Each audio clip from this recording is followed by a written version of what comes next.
सर्दियों का मौसम चल रहा था। एक दिन बहुत ही ज्यादा ठंड पड़ जाती है। लाडो चिड़िया बोली, अरे बाप रे, आज सुबह इतनी ज्यादा ठंड है, मुझे कुछ तो करना पड़ेगा। अगर मेरा घोंसला गर्म रखना है तो मुझे आग जलाने के लिए लकड़ियां जमा करनी पड़ेगी, नहीं तो मैं इस ठंड में मर ही जाऊंगी। लेकिन मैं ये काम अकेले नहीं कर सकती, मुझे किसी की मदद लेनी पड़ेगी।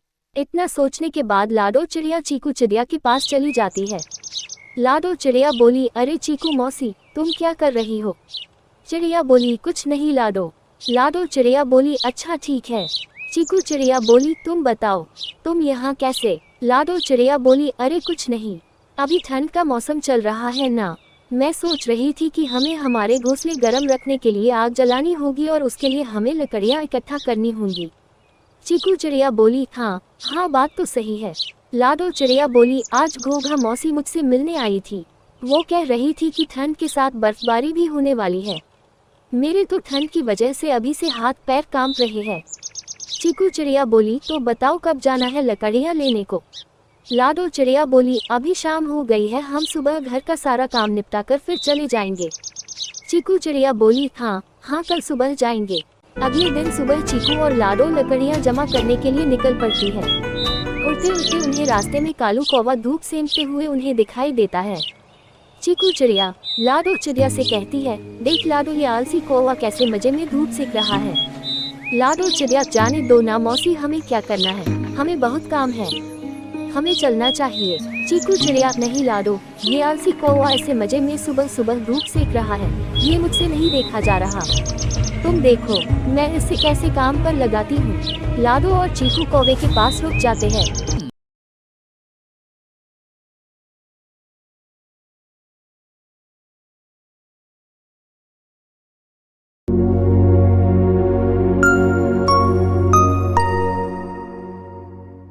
बहुत समय पहले की बात है। एक अकेला हाथी एक अजीब जंगल में बसने आया। ये जंगल उसके लिए नया था और वह दोस्त बनाने के लिए देख रहा था।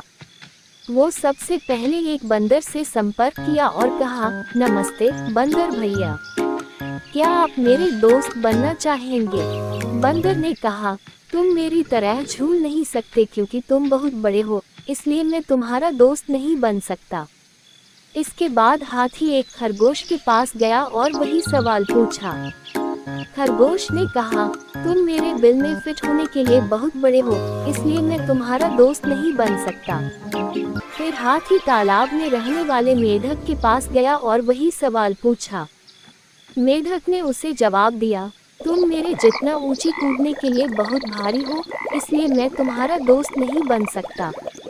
अब हाथी वास्तव में उदास था क्योंकि वह बहुत कोशिशों के बावजूद दोस्त नहीं बना सका।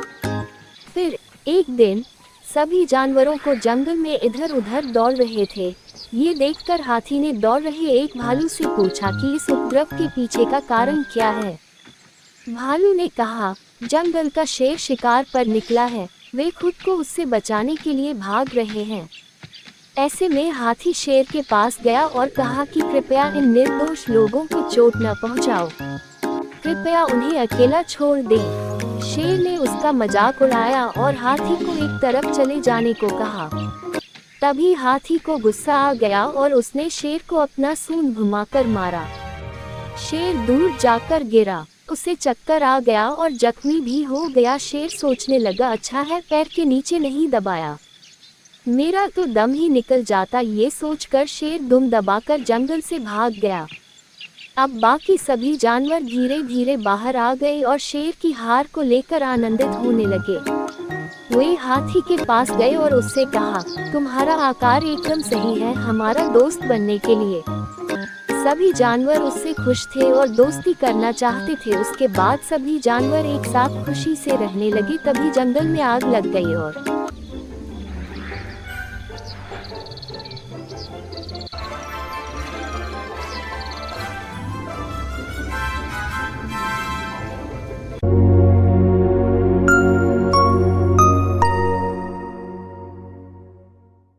बहुत समय पहले की बात है। एक जंगल में एक शक्तिशाली शेर रहा करता था।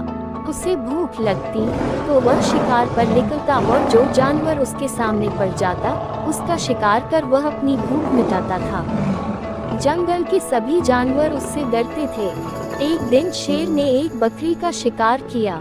जब वह उसे खाने लगा तो उसकी नुकीली सींगों से बुरी तरह घायल हो गया। उसे बहुत क्रोध आया और उसने तय किया कि जंगल में सींगों वाले जानवरों के लिए कोई जगह नहीं है।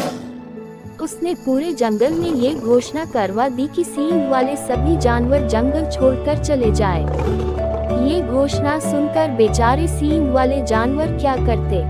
सब में शेर का भय था, इसलिए जंगल छोड़कर जाने की तैयारी करने लगे। उस जंगल में एक खरगोश भी रहता था। जब उसने भी शेर की घोषणा सुनी तो डर के मारे सारी रात सो नहीं पाया। अगली सुबह सींग वाले सभी जानवर जंगल से जाने लगे। उनमें से कई खरगोश के मित्र भी थे। खरगोश आखिरी बार अपने मित्रों से मिलने गया।